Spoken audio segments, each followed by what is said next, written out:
নমস্কার বন্ধুরা, yummy cooking জোনে আপনাদের সবাইকে স্বাগতম। আজকে আমি বানিয়ে নেব একটি ভিন্ন ধরনের ডিম টোস্ট রেসিপিটি বানানোর জন্য আমি নিয়ে নিয়েছি একটি ডিম, সাথে নিয়ে নিয়েছি 2 থেকে 3টি কাঁচা লঙ্কা, একটি ছোট পেঁয়াজ এবং একটি টমেটো কুচি। এরপর প্রত্যেকটি জিনিস আমি ভালোভাবে একসঙ্গে মিক্সড করে নেব। এটি ভালোভাবে মিক্সড হয়ে গেলে মিশ্রণটিকে আমি কিছুক্ষণের জন্য রেখে দেব। এরপর আমি ডিম টোস্ট বানানোর জন্য নিয়ে নিয়েছি দুটো ব্রেড দুটোকে মাঝখান থেকে চৌকো করে সমানভাবে কেটে নেব।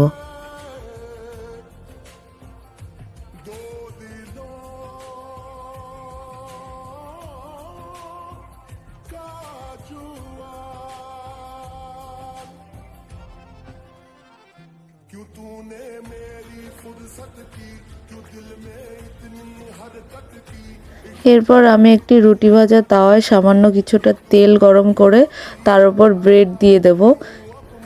ব্রেডটি অয়েলে দেওয়ার পরে তার যে চৌকো জায়গাটা আমি কেটে নিয়েছিলাম এর মধ্যে ওই ডিমের মিশ্রণটি দিয়ে দেব। এরপরে ভালোভাবে উল্টে পাল্টে ব্রেডটিকে ভেজে নিলে তৈরি হয়ে যাবে আমার ডিম টোস্ট রেসিপি। ভিডিওটি ভালো লাগলে লাইক, কমেন্ট এবং শেয়ার করতে ভুলবেন না এবং চ্যানেলটিকে সাবস্ক্রাইব করে আমাদের পাশে থাকবেন।